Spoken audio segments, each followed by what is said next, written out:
Hello, welcome back. आज हमारे सामने किनेमेटिक्स वाली जो यूनिट है उसकी ये प्रॉब्लम है। एवरेज स्पीड निकालना है। A vehicle travels half the distance with speed v and the remaining distance with speed 2v। Its average speed is. एक व्हीकल है जिसने हाफ डिस्टेंस तो v स्पीड से ट्रेवल किया और बाकी का जो हाफ डिस्टेंस है वो उसने 2v स्पीड से ट्रेवल किया, यानी डबल स्पीड से ट्रेवल किया। तो अपन को उसकी एवरेज स्पीड निकालनी है। ओके, एवरेज स्पीड का क्या फॉर्मूला होता है? Total distance divided by total time. ठीक है, इस कंसेप्ट का जो फिजिकल यूजफुलनेस है वो क्या है? कई बार आप ट्रैवल करते हो तो कई बार आपकी स्पीड हाई हो जाती है, फिर स्लो हो जाती है। तो ऐसा करते करते आपने डिस्टेंस ट्रैवल किया कोई, और सपोज कीजिए आपको कोई टाइम लगा उसमें, तो एवरेज स्पीड एक वो स्पीड है जिससे अगर आप ट्रैवल करते तो भी आपको उतना ही टाइम लगता। ठीक है, ओके, अब हम इसकी एवरेज स्पीड निकालते हैं इस क्वेश्चन के लिए। ओके, तो ये डिस्टेंस था, है ना, ये हाफ, यहाँ पे हाफ है। तो ये पहला जो हाफ है उसने v स्पीड से ट्रैवल किया और बाकी का जो हाफ है वो उसने 2v स्पीड से ट्रैवल किया। ओके, यहाँ पे सपोज कीजिए उसको टाइम t लगा।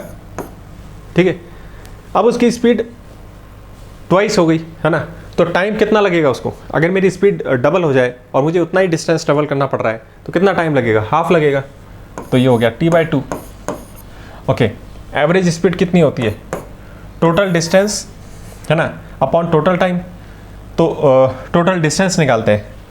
यहाँ से यहाँ तक कितना डिस्टेंस हो गया? Speed into time. तो ये हो गया आपका स्पीड इंटू टाइम vt।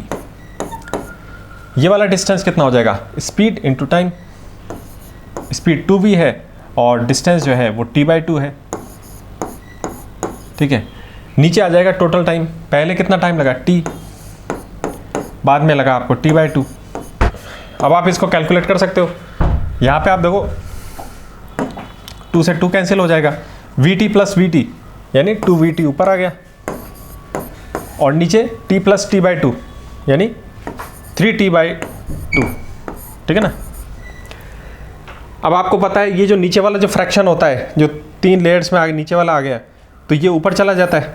ठीक है ना, t से t कट जाएगा, इस t से तो ये t कट रहा है, ये 2 ऊपर चला गया, तो कितना हो गया? 4v/3। ठीक है ना, ये अपना आंसर हो गया। ठीक है, ये ऊपर कैसे जाता है अगर किसी को नहीं मालूम तो आप इसको ऐसे समझ सकते हो, जैसे ये था ना 2/3/2।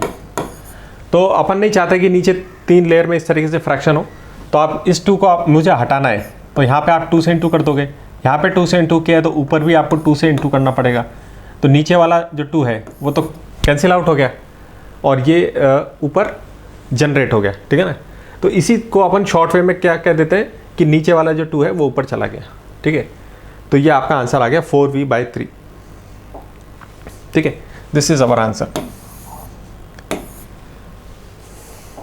तो आपने देखा कि कोई स्पेशल फॉर्मूला यूज़ नहीं किया आपने। जो बेसिक कंसेप्ट है total distance divided by total time, उससे अपन इसको सॉल्व किया और थोड़ा सा प्रोसेसिंग से ही आंसर हो गया। स्पेशल फॉर्मूला यूज़ करने से क्या होता है कि फिर आपको याद करना पड़ता है कि कौन सी कंडीशन में कौन सा फॉर्मूला लगेगा।